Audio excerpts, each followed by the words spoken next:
Hey, good afternoon, everybody. Tom Stewart here. I'm with Liz Trotter. Our guest today is Kevin Kunkel. This is Smart Business Moves. Kevin, how are you? How are you today, Kevin? I'm wonderful. How are you all? Awesome. It's Wednesday. Kevin has a big lag, right? Or is that just me? Is it? Yeah, it's. I don't know. We'll see. It's the internet up there in Somerville, I guess. Well, I am looking forward to. Hey, Denise, I'm looking forward to hearing from Kevin today because the last time he was on, I couldn't be here, and I was really bummed out. I've heard. Where were you? What happened? Troy. What happened to you? I don't remember. I think Matt pitched in. Matt came in and helped us that day. Last minute, something happened. Was it last minute? I don't think it was last minute. I think that was when I was in Texas. Oh, I think it was when I was in Texas. Yeah. Last minute would be something like your cat would drag your computer on the floor or something. Not that would ever happen. Oh my gosh. That's ridiculous. I don't even know. I don't know what I'm talking about. Where would you come up with such a thing, Tom? You're crazy. You're just crazy. Amazing imagination. Oh, so good to see you, Denise. I was on a call with Denise yesterday on a strategic success call, and I kind of beat her up a little bit. So I hope you're doing okay today, Denise. She's a tough cookie. I'm sure she is. I'm hurting for you, Denise. I know what it feels like. No, you don't, Tom. You mean it gets worse? Yes, it does, Tom. My. Yes. Oh my. Okay. But see, look, she still showed up, so we're good. What do you got in the background there, Kevin? You got some cool stuff back there. What do I have in the background? Well, that's a little of my first life, my career, which was the United States Navy. I was a submariner. I rode nuclear submarines for about 10 years and did that out of here in Scotland and Spain and out there where you're from, Bremerton, Washington. So I spent a little time out there as well. Yeah, cool. 10 years. That's a long time. So that's some of that memorabilia back there. Yeah. Yeah, that was back. Well, it wasn't underwater the whole time. But, you guys were. That was back in the day. You were fighting communist aggression, right? Yeah, it was known as the Cold War. Yeah. Oh, yeah. Gosh, that's ringing a bell. We actually qualify for veteran status if you have this little pin, with a patrol pin. So. Yeah. So anyway, all I can tell you about that is I was never there and it never happened. Yeah. and if he tells us anymore, he'll have to kill us. Even no, not me. I'm not gonna. Don't tell me anymore. Yeah. And if you have to, no, well, I'm not going there. I'm letting that one go, Tom. Okay. Anything going on out in the world that we need to talk about? We will. That would be another. Yeah. Another call. Yeah. Okay. Well, we'll have you back again, Kevin. All right. I had a busy call right before this, so okay, gotta relax, cool off a little bit here. I don't know. Is there anything? How's COVID doing, Tom? Oh, the numbers are getting a little bit better on a national level, from what I understand. Depends what part of the country you're in. I think it's up north, it's getting a little bit worse. Down here in the south, it's getting better. It's still bad relative to most parts of the country, but I mean, the trends are going a good direction. That's good. I know one of our success members lives up in Virginia, and they're like one of the top 5 bad cities right now. So that's not fun. That's kind of scary. Yeah, I've seen some of those numbers. The number of positive cases per 100,000 people. Mm-hmm. I was from Virginia myself originally, and I'd get these things showing up on my Facebook feed every once in a while about how bad it is. And then I actually look at the numbers compared to what they are down here in South Carolina, and they don't know what bad is yet. But Oh, really? no. Oh, gosh. Okay. Hopefully it won't get too much worse. Yeah. There you go. So what are we talking about today? Kevin, what are we talking about today? Ooh. Well, we're going to talk about something that's been on your minds all month long, and all of your other presenters have talked about. I think that subject's been employee retention. And as I've gone through and listened to the episodes this month, I thought maybe we could talk about alignment, how important alignment is to this topic. And I use this term, a call to action, because we use that term, or we see that term a lot in marketing, advertising, retail, call-outs, right? And how people try to get our attention or create capacity. So the one thing is we need to have a call to action for ourselves, because if we're going to talk about employee retention, we still have to start with the end in mind. And the end in mind really is what our vision is. So we have to make sure we're clearly identifying what our vision is, and that we're clearly and competently communicating that vision to our employees, to our workforce, right? Yeah. So once we do that, we can come back and we can begin our alignment. We can start building that road if that's what we need to do, or we can start modifying, making improvements to go. And so that's where I start. I like to start with the end in mind, and then kind of move forward and see where, we end up. So we've heard a little bit about this throughout the month, and workplace identity and personal identity are becoming more and more entwined. And I kind of heard that theme throughout the different presentations this month. Maybe not couched this way, but if you look at millennials and Gen Xers, they really want to have their personal identity be recognized and be a part of the workforce. They don't want that to be something separate, So it's not only the employer who wants that cultural alignment, it's the employee, isn't it? Absolutely. I totally agree with that. I love this verbiage right here. It's super simple. Simple, but not easy. I think if we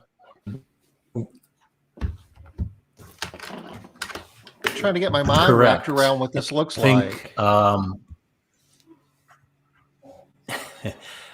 I think that, and as you'll see where I'm going with this, we have to make sure that we're digging in and we're engaging with these people who come on board and people already in our workforce to find out, is our vision, are our core values aligning with what some of their personal values are? Now, I'm not suggesting that we sacrifice, our core values and things like that. We have to, maintain some semblance of organization. But I think we have to become more and more sensitive to what these two upcoming generations that are now a big part of our workforce, of the way they think and what they expect. Absolutely. Yeah. So when you achieve this alignment, all your employees from entry level to leadership share and act on the vision of the organization. So if you can visualize for a moment that, you went from roadblocks, detours, accidents, huge potholes you can't get through around, to now everything aligned, the road is now newly paved. We have nice on-ramps and off-ramps. We're actually now everybody in the same direction to accomplish the vision. So again, they're words on paper, but we have to get in the mode of living this sort of thing. And the first thing we have to do is figure out, how do we reach the alignment? How do we get into the alignment? Because I'm afraid what everybody falls a victim to is we have a tendency to put Band-Aids on things. And we throw something out there that may satisfies what we think is aligned for a couple of months, a half a year, and then we drift away from it again. And our alignment then is misaligned. And then we're back to revisiting that same issue again. I know that this has happened to me. So more I don't know times if than I can you've probably all count.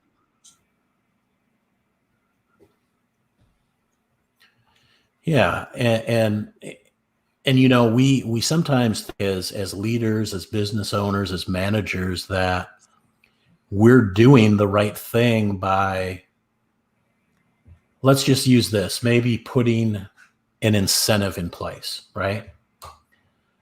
And it works for a little while. If our incentive did not align with what our goals are, then is it really meaningful? Does it align with what the individual employee was thinking? Do they think that what they're doing is important? And do they have something in the end that they gain? Or is it just the opportunity to, get a gift card or something? So we've got to make sure we have an alignment, and we have to make sure that it aligns with our KPIs, our goals, our vision, and with the individual. And that takes some discussion. That's back to the engagement. I think that's a newer way of thinking that more people are recognizing now than they have in the past also, that it's not just about what you want. If you're not engaging your team with what they care about and what's important to them as well, that you're going to keep finding yourself back in the same exact boat, not being able to have enough people working for you. It sounds like you're describing something that could be called a negotiation, where as a company, this is what we want. And, as employees, as a workforce, let's find out what you want. And let's see if we can find some common ground where, everybody can get some of what it is that they want. Usually it's difficult for everybody to get everything that they want, but it's something more than a negotiation, where maybe the old school thinking would be, well, this is us, this is our company, these are our objectives and mission and vision and core values. And if you don't like it, then, you need to go get a job somewhere else. Or are you saying that, that may or may not have worked in the past? I don't know, but it's less likely to work now than ever.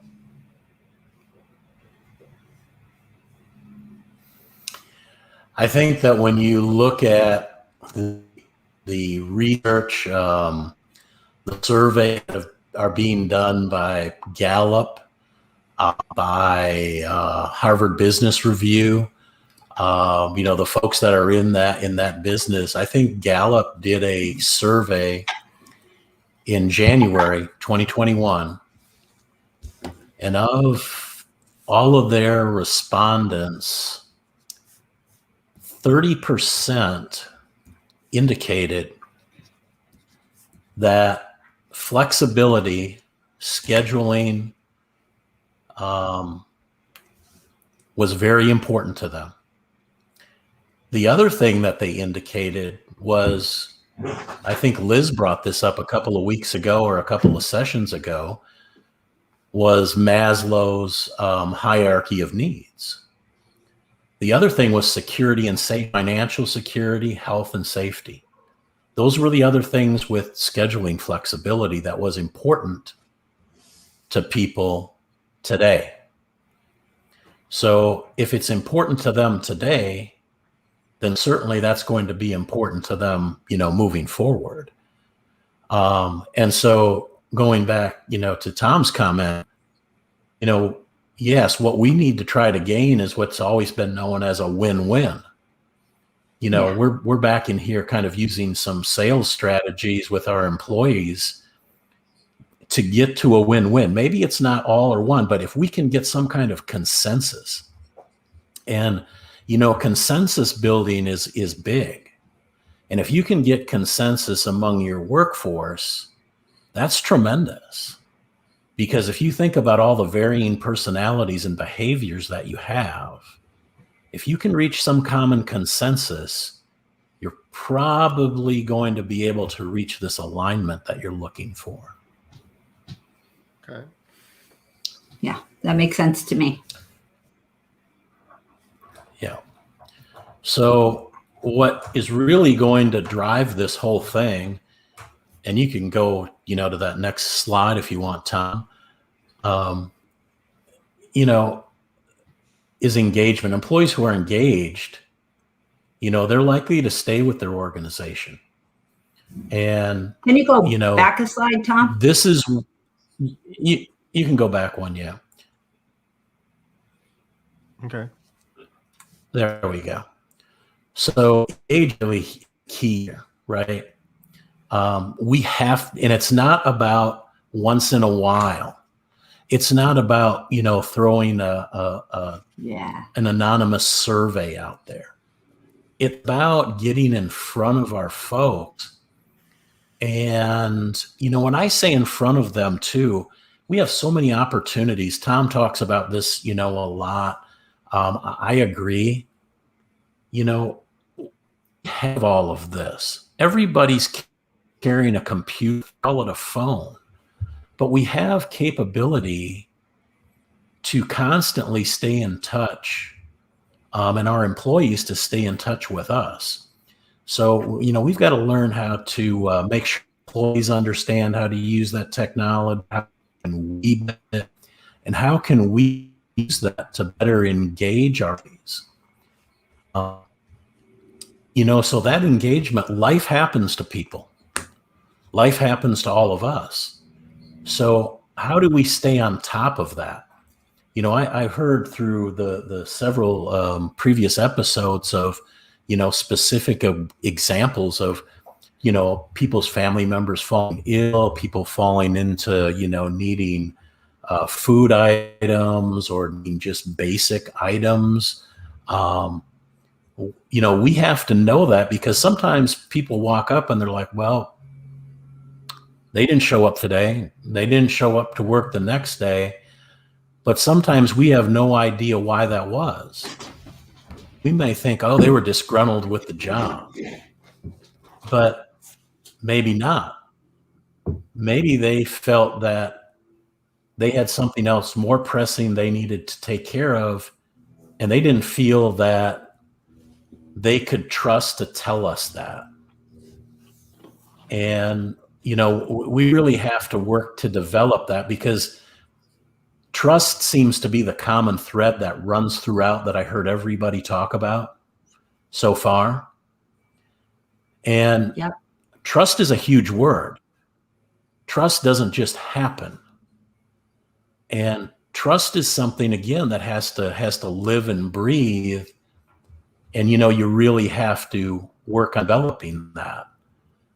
And, I throw this in, Tom knows what it's going to be, he's seen it enough. But, the first time I meet somebody and I come in with them, I introduce them to a little Dove chocolate.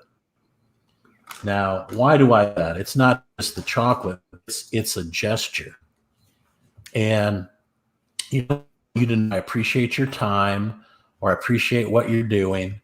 And I really got into the habit of that when my dad was staying with us. He was sick, and up until he passed away, and we would take him, to appointments and cancer and the surgery. And I would always take this with me and provide it to the caregivers, to the nurses and to the docs, and, to the people who were coming in to clean the room, housekeeping. And I would just tell them, you know what, you folks deserve a lot more, but, here's a little appreciation. And you know what? Most of the time, those people, somebody was complaining to them about something. No one was giving them appreciation. So, my dad would say, hey, they want to know next time you're coming, you're the guy with the chocolate, But they all knew that I wasn't going to, they also knew I wasn't going to be complaining about something. And so I think we have to kind of utilize that in our workforce, to make sure that we're giving and coming across that we do care. Now, we have to make that real. If somebody's, misbehaving or non-conforming, and, we have to make adjustments to that. We have to let them know. We have to try to correct that. But I think we also have to let them know that we appreciate what they do, because not everybody sees what they do, as being important work.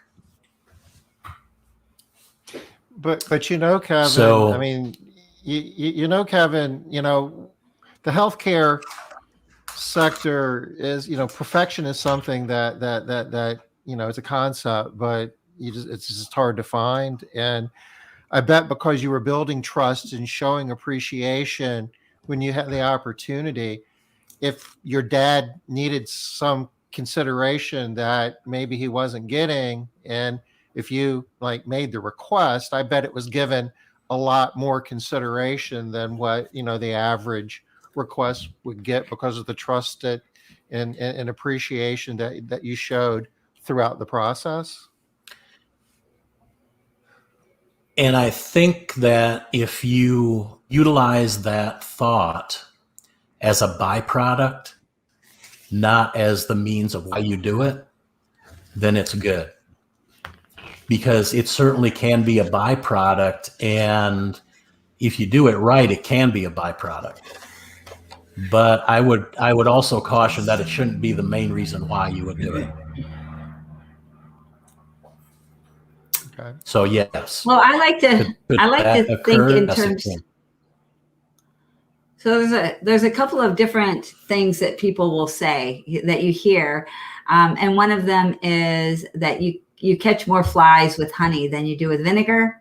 And then on the opposing side of that, you'll also hear that the squeaky wheel gets the grease, right? So these are kind of opposing ideas, and both say, hey, be a witch and you'll get what you want.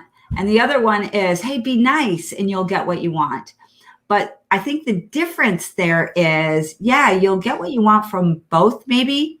But if you give the honey, or in your case, the chocolate, the people are going to want to give you what you're looking for. They're going to be on your side, giving you what you need and what you want, because it's coming from them, from themselves, from internally, that they want to do it. The other people might give you what you want, but they're going to resent it, and they're not going to want to give it to you. And you might have to keep on squeaking that wheel over and over and over again, which, that's just a hard road to hoe there. It's the difference between commitment and compliance. Yeah.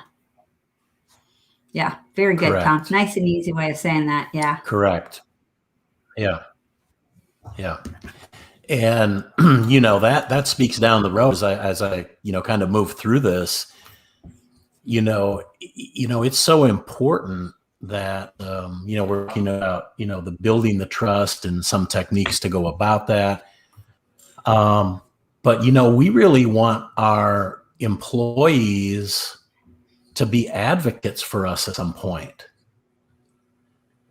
you know, if they're committed to us to be that advocate for us, if they're just begrudgingly doing it, not so much.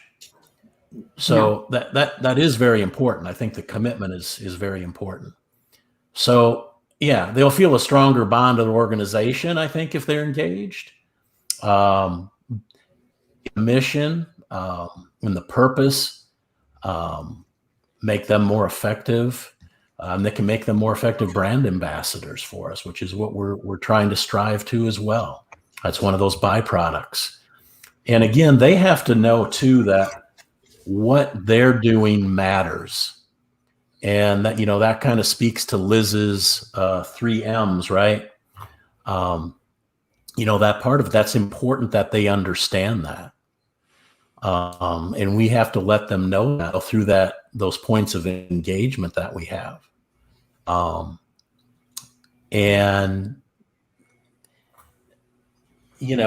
Tom and I have been discussing this within Castle Keepers through this alignment, through the organization, from our hiring and selection, sales, our whole process of scheduling, out to to the training, to the field supervision, to the cleaning technicians, right? We have to make sure that everybody understands that they're responsible for some form of KPI. They don't have to know the whole picture. They have to know the vision of where we're going. But if they can understand they have to meet this, and they have to, be able to clean that home within that period of time. And if not, to please give us feedback of why not.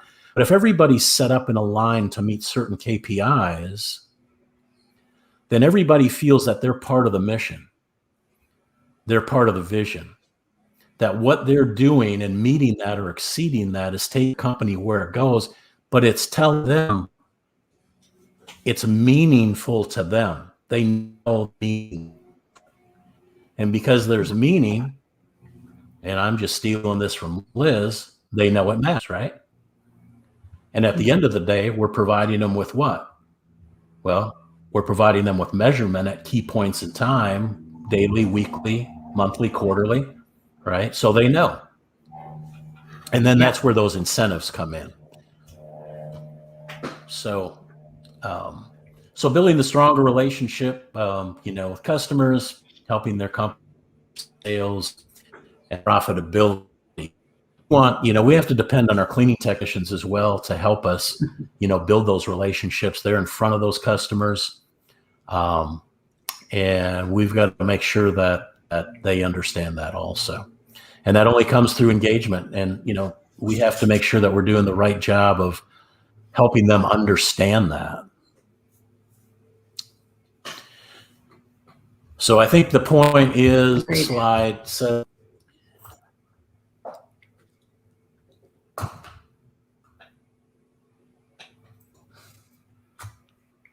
And there it is. So this whole engagement, we usually have been used to talking about a lot of engagement on the customer side. And in the past and in my past business management experience, we would have a huge focus on our customers, a huge focus. And, kind of we come and bring ourselves into today where we have to have like at least a 50-50, maybe it's a 60-40 focus on our employees to customers. We have to make sure we can maintain and sustain a viable workforce, because we can't grow our business and keep customers if we don't. So this engagement really has to be geared up, and it can't just be sometimes, it can't be average. It really needs to be maximum engagement. And we have to make sure that not only ourselves as leaders, but we have to communicate this information that at our various, throughout our leveraged employees, our field supervisors, we're all doing our part to get that back, to communicate that, and to follow up. And I think, what was the lady's name? Is her name Martha, who was on? She talked about something that was making promises you can't keep. So in this engagement, if we're having this back and forth and we want this win-win, we really have to make sure that if we've commented on something or said we'll get back with you or whatever, that we do that, because it comes back to the whole component of trust. And if we're going to engage people, and we're going to engage people more often, those opportunities are going to occur more often. So my belief is we're going to have to be very, very cautious and really realize what we're communicating, so that we don't fall into a trap where we commit to something we didn't even think we committed to. And sometimes that can be easy to do. Yeah, for sure. Yeah. You mentioned something, Kevin, about the value of a customer versus the value of a good employee. And it's funny that there's a whole body of work out there that, called customer service and customer service skills, and, providing outstanding service to your customers. You just don't hear the, employee service or, great employee service skills. I don't think that it translates in that direction, or at least it's part of the common thinking. But, I believe what you're suggesting is we need to have those service skills and be of service to, all stakeholders, our employees being as equally invaluable as our customers. From an economic standpoint, especially in the house cleaning business, arguably a lot more so.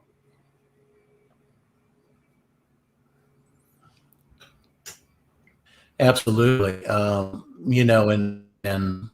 it can be across any business segment, but I think especially in the service related business, and in my background in the waste and recycling business with BFI, one thing BFI used to say was,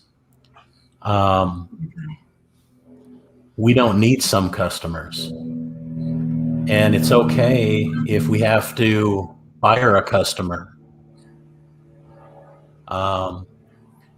because the customer is not fitting. So, I think, just as we find employee fit and how we help to mold an employee and get an employee going and on board and the way they want them to behave, we have customers have to consider like that as well. And I'm sure, most people see that, most business owners, leaders see that. But yeah, we can't forget that. And I think there's more of a focus on that today, with the way people's mindset is, especially the Gen X and the Gen Z, the millennials, who are right in front of us right now. So if you'd like to go on to that next slide. It's a lot on this one. Yeah. I'll work here.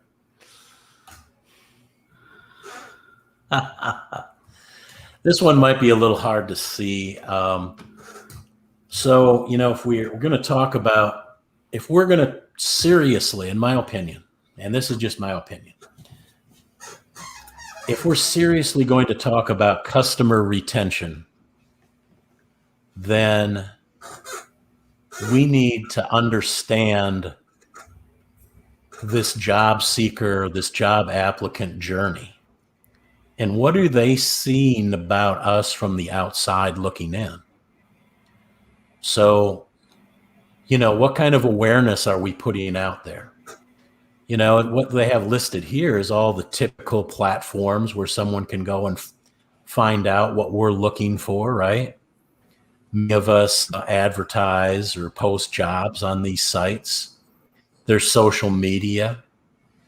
I don't know how many folks out there, interact or do speaking engagements, community events, if job fairs and things like that. But, those certainly are important and can be helpful. Do people see us like that? Or do we rely on everything being, internet-based, if you will, digital? Kevin, So we want to make have sure this is there. Kevin, we have a question. Yeah. One of our guests would like to know Yes. if this presentation is for sharing. Absolutely. Okay, sure. If I'm happy to share. just I guess send me a PM if you would with your contact info, and I can drop it to you in an email. I guess would be the easiest thing to do.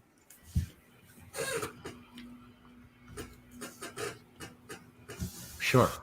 Yeah. I mean, any of this is, I'm pleased to share it. So,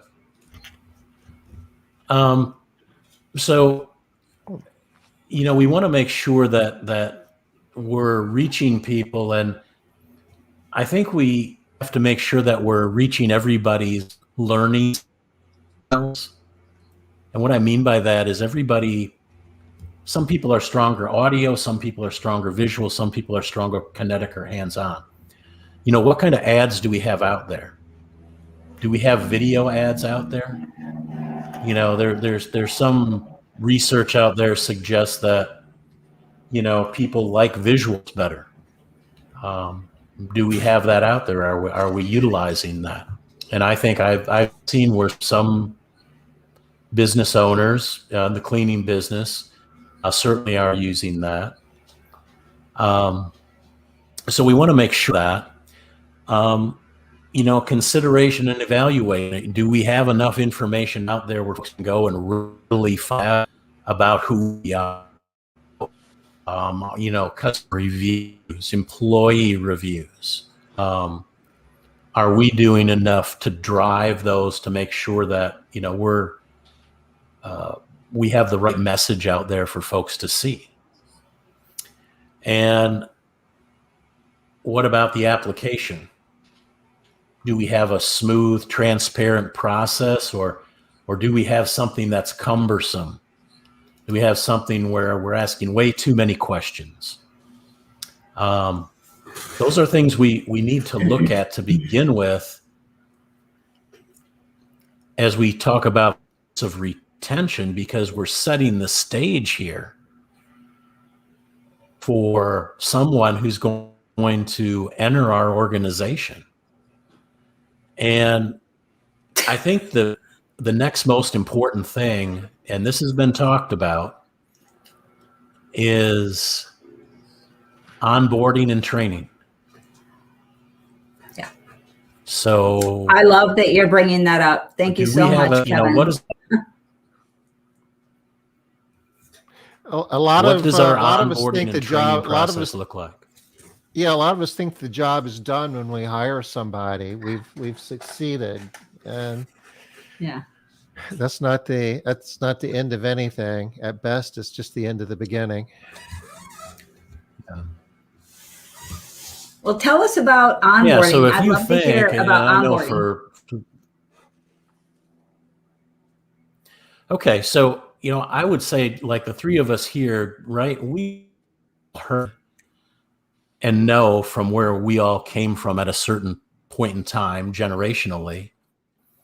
You put foot forward, first impressions are everything, right?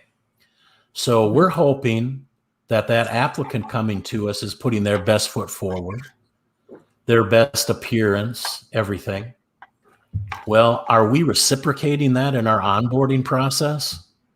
Are we putting our best foot forward? Is this the best we have?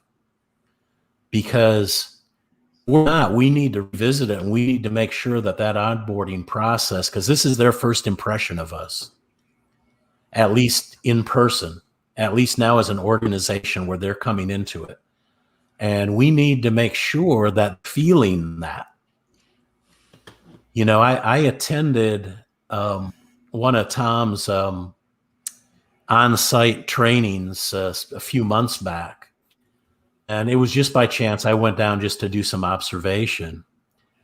And the interesting thing was there were 4 young ladies in there who attended. And one of the young ladies had worked for another cleaning company, and then she had done some commercial cleaning. And she used this term. She said, I have to say, I have never felt this vibe anywhere else I've been. Like, wow, that's big. She's felt this vibe out of this training, out of what's been going on and what people have been saying. And that's big. Now, that's intangible, okay? But that turns into tangible stuff down the road. So we have to really make sure that, we're delivering that. If we think we're going to have a bad day and we're not feeling it, maybe somebody else should do the training that day. It's okay. I mean, and I know we get stretched for people. It's easy for me to sit here and say that.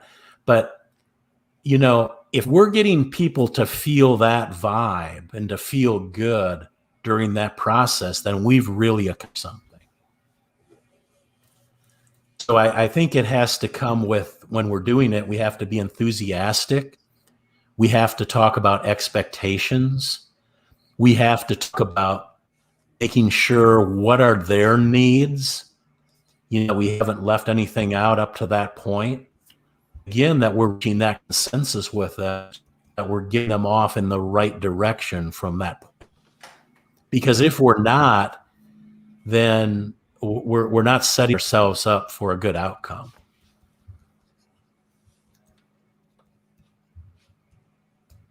Yeah.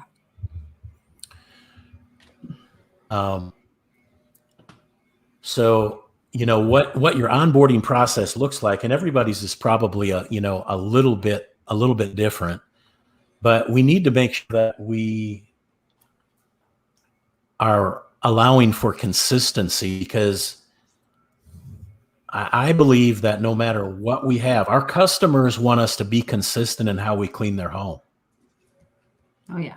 So do employees want to have consistency in their workplace.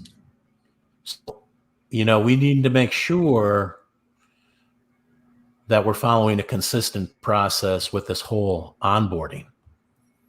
We're not jumping all around from here to there, that, they know where they're at and they can view us as saying, hey, this company, these folks really got it together. I like this. I'm looking down the road coming on board with these people, things are going to be together for me moving forward. So, and I think with that, comes the whole piece with the clear expectations too. And during the onboarding is the time that you start laying that out. We talk a lot about setting those expectations and then meeting those expectations. That's just so critical. And not just with employees or customers, that's with families, friends, your kids. I mean, relationships are built on those expectations.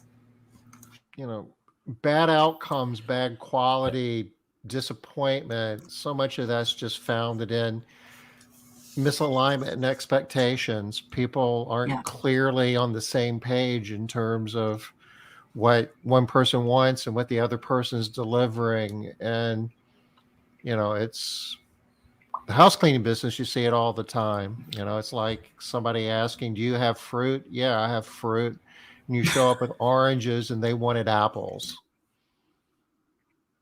And we just aren't setting the expectations at Yeah. a clear, actionable level. It's a lot of work getting these expectations shared in a common way. That doesn't happen easy. No, it doesn't. And something I don't want to leave out, and I'm talking a lot here, but I'm a believer in assessment. Okay. And assessment to me is not just formal assessment. Okay. There's some good in some of that as well.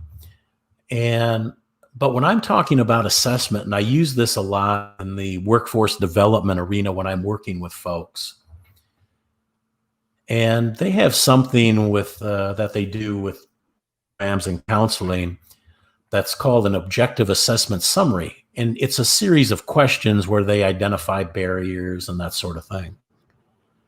But what people to do is to open up and to get people to open up with them. And I use the term behavioral-based questioning. And so it's more than a gut feeling. So this is another point for us during this onboarding to do some more assessment through behavioral-based interviewing with people.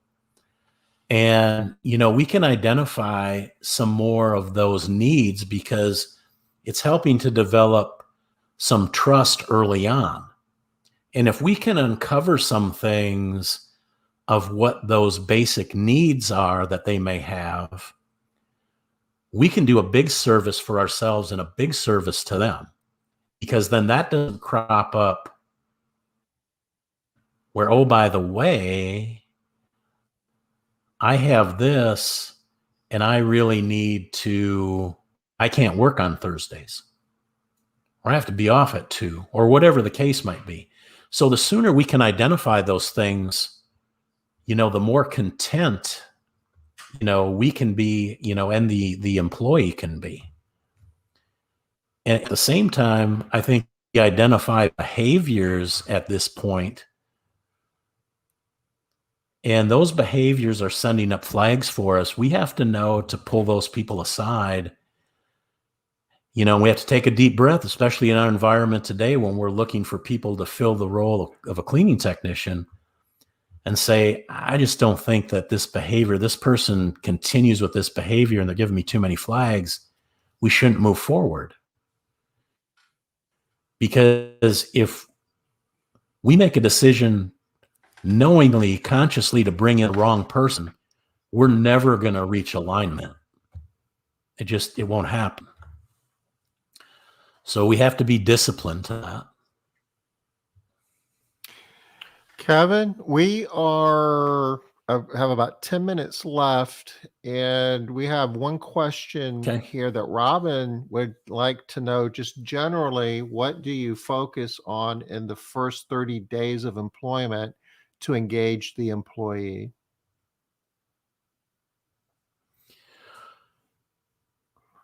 I think that's going to be a little bit different for everyone. I would say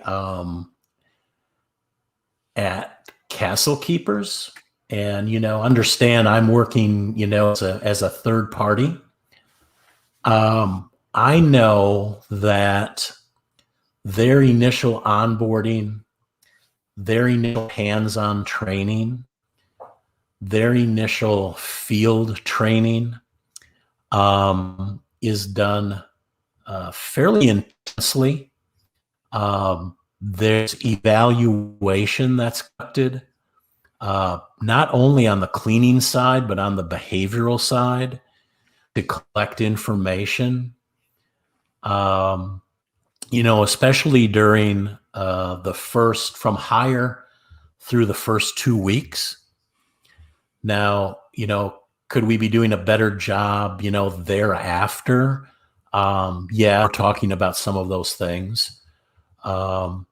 So, I think what you can't do is you can't forget about, after this initial period is through, that engagement still needs to continue in whatever form that you would decide, to make it happen.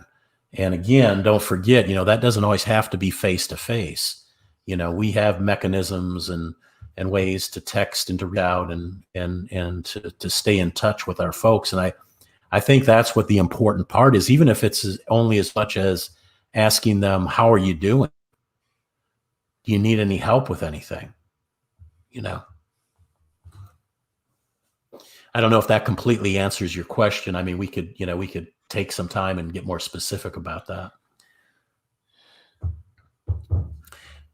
So I know we're running low on time. So, through this, hopefully we've created, some loyalty with our customer, because again, we wanted to create, that advocacy out there, that they're key in that, because my belief is that we have a whole nother, ambassador out there.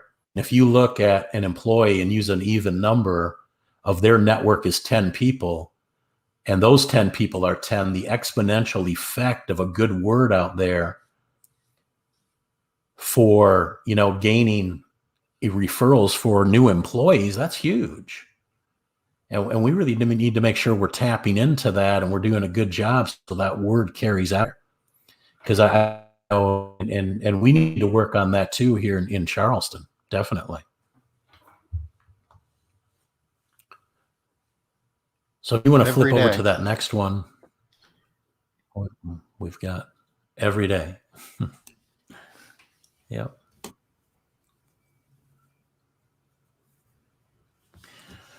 Okay, so back to that call to action. You're defining the needed actions, and not now directly to, this whole portion of retention and the initial onboarding steps and the hiring, and articulate, why these actions are crucial. Pretty much that flow chart I just went through. Why are each of those steps crucial? What do we need to be doing? Why do we need to be doing them? And we need to make sure too that people are receiving the message accordingly. And I think if we're not doing it, we need to make sure that we check for understanding. Sometimes we put a message out there, we communicate, and we think people know what we've said, but we don't bother to check for understanding. And then that's where we have these misperceptions, myths that we do not want to get created occur. So hallelujah, if one Kevin. thing that I've learned throughout my career is check for understanding when you communicate, because it's crucial. Yeah.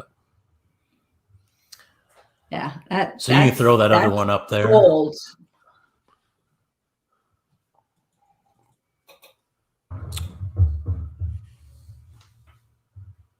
There we go. Okay, so yeah, we want to deliver that message in an effective manner, based upon those first four that I showed you, but this is what's crucial. We have to constantly work, to align the employee point of view with the company direction and mission. So we have to make sure via that engage that work, that constantly, that's where, going back to Tom's comment, how do we keep creating that win-win? And my guess is, and I know that it's not a one-time thing. We've got to continue to create that win-win. That has to be ongoing. That has to be living. And one thing more, if I can add, I'm saying, as leaders, we have to do this. Don't forget, we need to have, I used to call my leadership management experience, were champions within my business. And today I call people influencers. So we have to have some influencers within our workforce who carry that message and can communicate sometimes peer to peer, where our message, that same message, might not resonate. And we need to have that, because if we find people who can be good influencers with us in the workforce, the power of that and keeping that message out there and alive is it's invaluable, because the same influencer is going to bring us information back, right? And we need to get that information back, because just like our calls for action, we need to be hearing those employees call for action and not to dismiss them. Yeah, nice. I like that. Kevin, we've got about 3 more minutes left. Anybody have any questions about anything? I can run through probably that remaining amount with that time we have remaining, if you'd like. Certainly.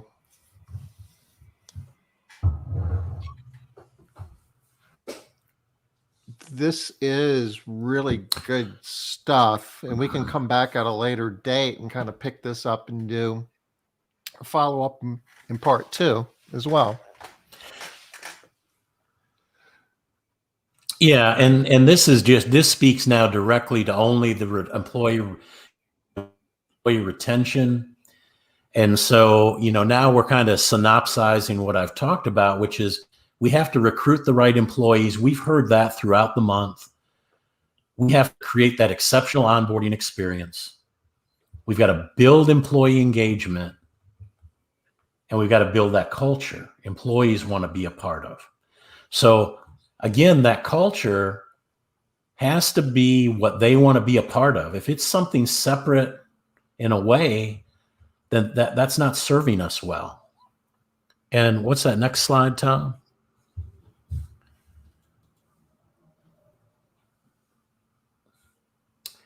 And so this is the other important part, and real quickly, the best way I can describe this aligned incentive across all functions, drive those goals. In my previous experience at BFI, and I'm going to make this quick, we had hauling companies and landfill companies. The hauling company could haul their waste wherever they wanted to. A lot of times the BFI landfill charged more than the competition. So if my bonus structure as a hauling company manager was based upon, my EBITDA, I was going to go ahead and haul my waste to the competition, who was less, because it put more money to my bottom line. But that wasn't doing the company any good. So one day someone had an epiphany. They said, guess what we're going to do? All BFI hauling companies will haul to BFI landfills. Well, guess what happened? And you'll give them the competitive rate for it. Well, that changed everything. That increased the company's revenues, the margins. It increased our shareholder value. It increased all of our stock options. So that one shift in alignment, and that's just on a different scale, but that goes to show the power of what something like that can do. So it's big. And we can't forget to manage for retention. And we're out of time on that, so I'll stop right there. Kevin, this is awesome, and you're going to have to come back. And we're kind of jammed out for the rest of September, but we can always swing back around. And it doesn't really matter what month it is. We can always talk about employee retention, right, Liz? Well, we are going to be talking about holidays coming up, and, managing employees around the holidays. And there are a lot of issues around that. Not just employees, of course, but that is one of the topics that we're going to be dealing with, because there's a lot to consider there. So now let's talk about employee around retention. The holidays is important as very important. Don't want to lose people. You don't want to be short-staffed over the holidays, because that's kind of when you're the busiest, right? Well, and it's more than just retention. It is around the engagement of the employees around the holidays, because what people need around holidays is people are crazy around the holidays, y'all. Yeah. So people need different stuff. People need different things. Yeah. If you can get it, and they have different expectations. If you can get it right around the holidays, you've probably built a lot of goodwill that will carry throughout the year. Agreed. So, Kevin, And this was Tom, awesome. Tom, Thank you. real quick. Yes, sir. There are some Real quick? resources All right, in go the ahead. station. Oh yeah. If anybody wants that, we can get it out to you. Yeah, I just blew through the resources. I'll just cheat and do this. This is Kevin's email address. I will drop this in chat.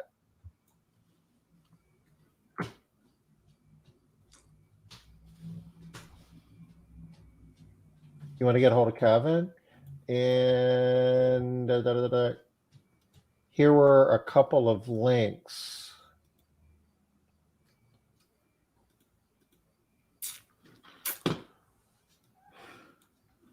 You want to share with us real quick what these articles are? Tom, you better just post the links. It's 3 minets after. What are you Oh my doing? goodness. You're going insane right now. Yeah. Well, Tom has lost his mind. He's so excited about employee engagement. I am. Well, you're not paying me any.